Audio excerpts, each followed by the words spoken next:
Greetings, brethren, and welcome to episode 14 of my Road to 1500 ELO series on chess.com. We have 11 wins and 2 losses so far. We lost our last game, quite unfortunate. I missed a queen infiltration, so we're going to try to do better this time. We learned a couple things from the last game. We learned to take it a bit slower, and we were almost actually able to draw the endgame from a completely losing position. So we learned some tactics there to try and draw endgames, so that is good. We're just going to go right into it. We will do a game review after to see what I did well, what I did poorly, and what I can improve on. Most importantly, I'm a Scandinavian player. We love the Scandinavian here, so that's what we're going to do. Feel free to subscribe, join the Crusader Army. If you see me make any horrible moves, or if you like any moves that I made, feel free to leave a comment. Feel free to help me, train me. That's what we are aiming to do here. Improve me. And maybe you can learn something along the way as well. Basic Scandinavian level stuff here. Yep. Bring out our bishop. They usually go there. We can do a variety of things, but usually we're just going to go here, and then take back this way. Okay, they don't do that. They let me get my knight here so that I don't have to double my pawns. It's usually fine if I have to double my pawns, because then if this pawn's out of the way, I can develop my bishop, but now we can just do that over here. They seem to have some sort of a structure going on here that they enjoy. They like the bishops there, they like the knight there. Yeah.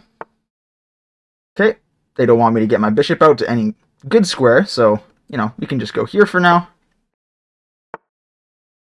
He pushes forward, we can just fall back. Might have been a better square to go here, but now the queen's on the home square. Alright. Not a huge deal. Could probably just push. I don't really want to isolate these two pawns, because they do well against this pawn, especially if I can target it, because now that's a weakness on their end. We'll just develop our rook over here, I think.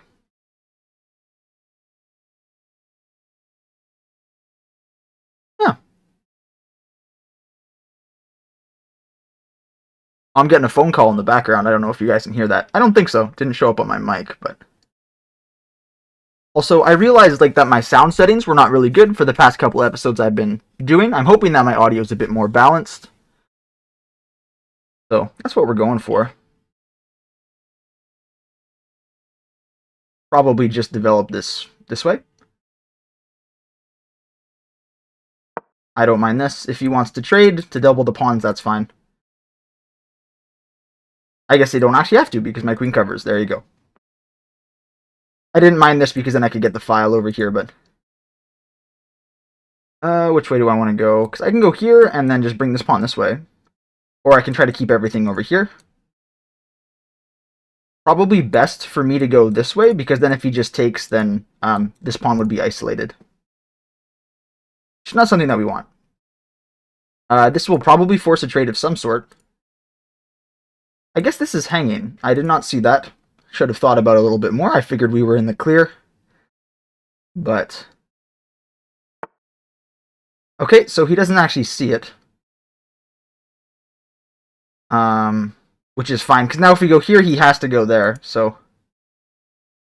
I guess we could also just threaten, this bishop. Oh, no, we can't, because this knight protects it. So we'll go here. Which he has to take back with this, and now we don't have to worry about this pawn anymore, so got a little bit saved there. I can even bring my bishop to this right here now. That's pretty good. Get my bishop on a more active square there. I feel like that's fine. This knight's still defended, so I don't have to, worry about anything. Castling is probably in my future, in my very close future.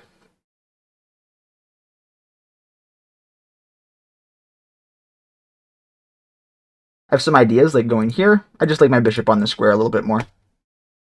I don't really have any mainstay plans at the moment. Nothing really going on. Just if he trades here, we're going to take back here. Let my pawns stay together. What would my opponent do in this position? Probably try to put the knight on some silly square. We're going to go here. If he puts his knight here... okay, he's going to go there.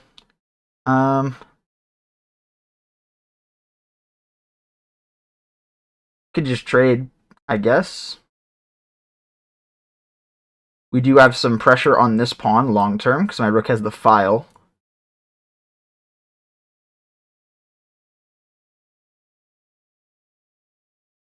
Yeah, I guess we can go here. Not really any risk to it. Everything stays solid in my position, so I'm happy with it. Then we can castle and try to double up our rooks on this open file, which we now control, which is really nice.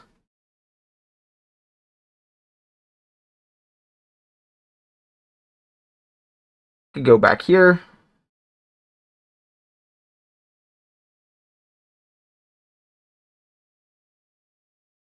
Could even go here, because then if he takes, we have the rook.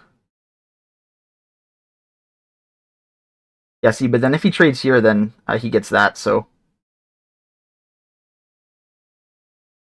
let's say we take here, he takes back, and then we go back here. Is that okay?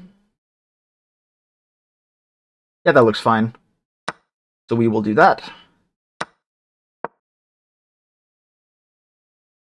Now we just, we defend this pawn. Now we want to castle, because that's probably my weak spot, is there.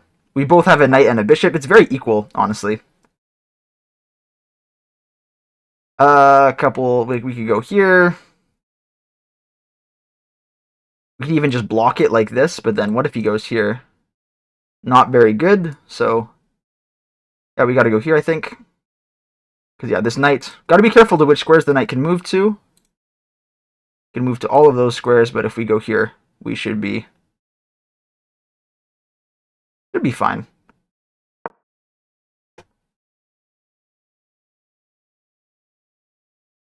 Now we got a castle. We definitely have to do that. Definitely have to. It didn't really matter what my opponent was going to do there. I always wanted to castle. We can get this rook here and attack this center pawn. Getting my rooks on the open files are always a good idea.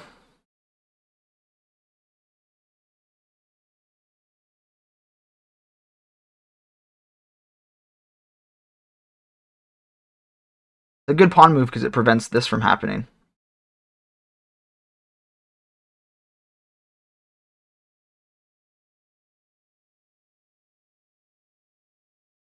Yeah, because I can't even go here to attack this knight because then they'll just take with the bishop.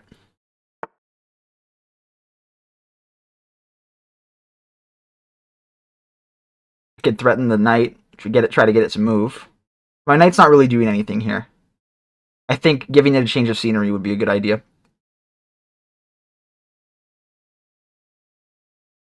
Good, and that even puts pressure on this after trades. Because rook defends this, but also attacks this.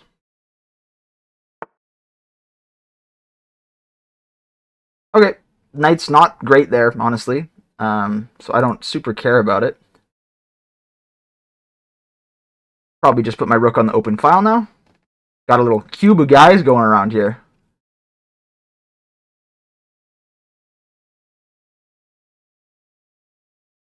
I don't even know what to do next. Maybe we go here and try to push. Not sure what the game plan is.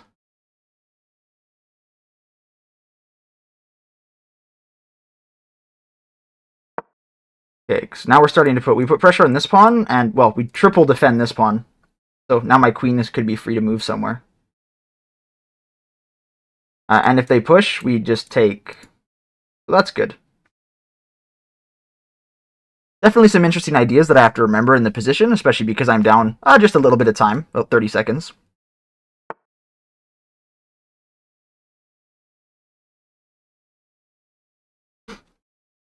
This still gets me this pawn, right? Yeah, that still gets me the pawn. Even after this trade, then we get a fork. Not a fork. I guess a skewer for that. So I think we can do that. Unless I'm missing something. I don't think I am. We'll go here. We had this pawn as well, but this is good. See? Yeah. He definitely just forgot about my rook defending. He moved a little bit too fast. Yeah, there we go. Okay. So, definitely a positional game. It's been a while since we've had one of those. I had to counter his threats and make my own. Yeah, he just spent too little time. Forgot about my rook there. This pawn over here was... Sorry. This pawn over here was available. for me to take like this. But maybe he could have trapped it or something. I don't know. But yeah, that was a good little tactic at the end there because he would have lost his rook. So that was a good little find. Yeah, no complaints about that one. We're 13:48. Let's do a little game review to see where we're going here.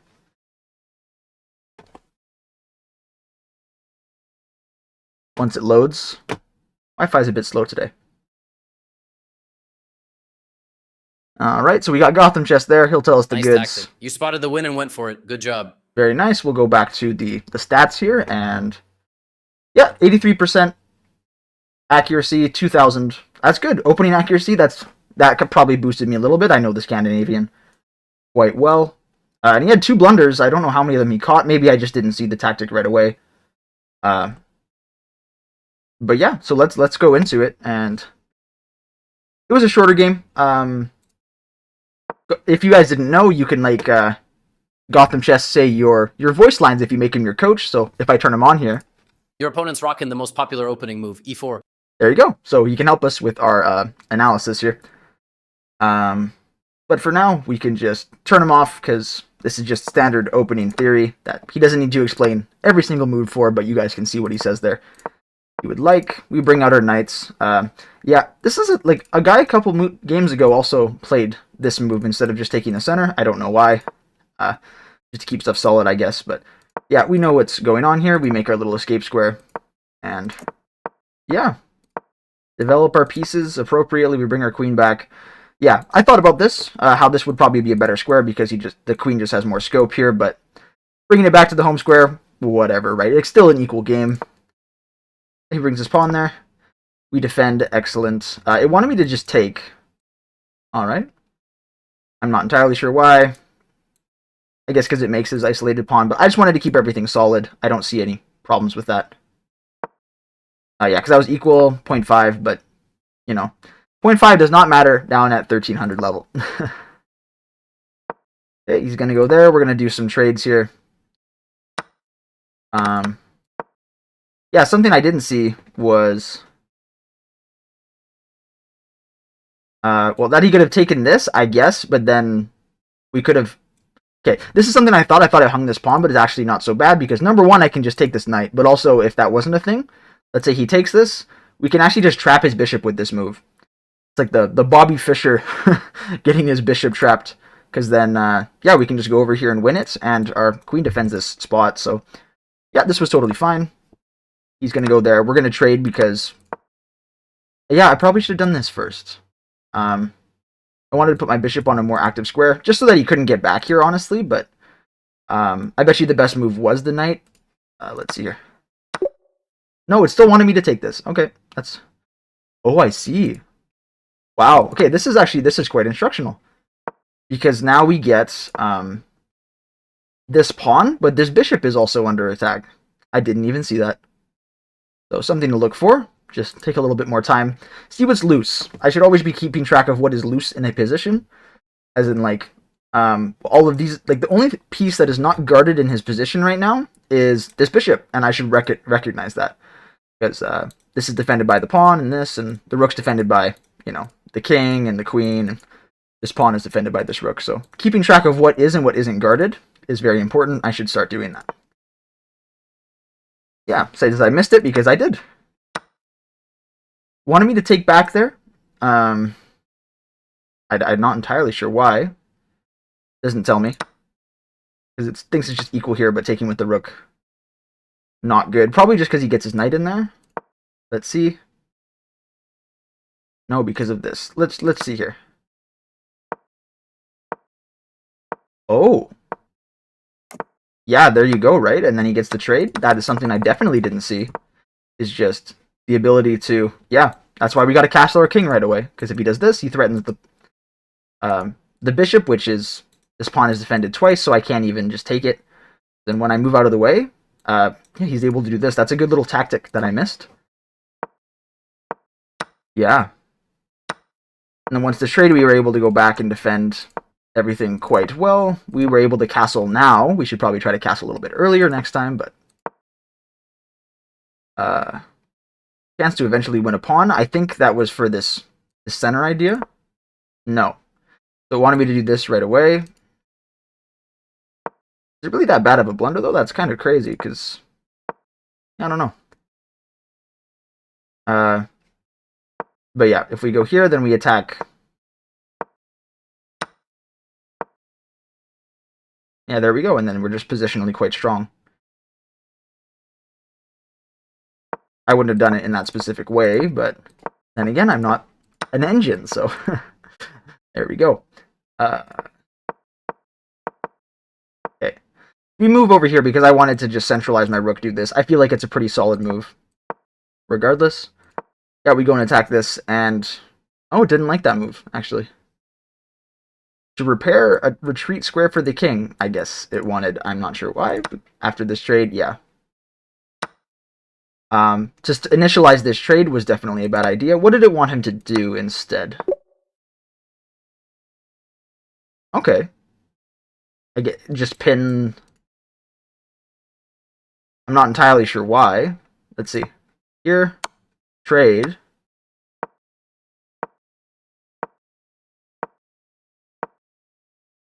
Okay, so it's just a positional thing, I guess. But I'm still a +1 in that position, so... the ideal line, I guess I didn't know it, but... We can go back here. That's something that will just come with experience. I saw, hey, I win this trade, so I might as well try to take it. So I did, and then unfortunately, yeah, he didn't see my rook there, so... yeah, a couple of things that we learned in that game. If you saw anything else, let me know. Maybe if you saw that tactic that I missed before, where was it? This one with the rook, where he could have, I guess, in a position like where my bishop was over here, where he could have pushed down and then pinned there. If you saw that, let me know. Because, yeah, that's something that I got to improve, especially if I want to get to 1500. We're at 1348 now, but I can go to here, and I can go to my title, and I can change this. I can go change this to 12. We have 12 wins now. 12 and 2, that's a crazy ratio. 6 wins for every loss, so that's pretty good so far. I hope to keep it up. And I will see you in the next one. Godspeed, brethren.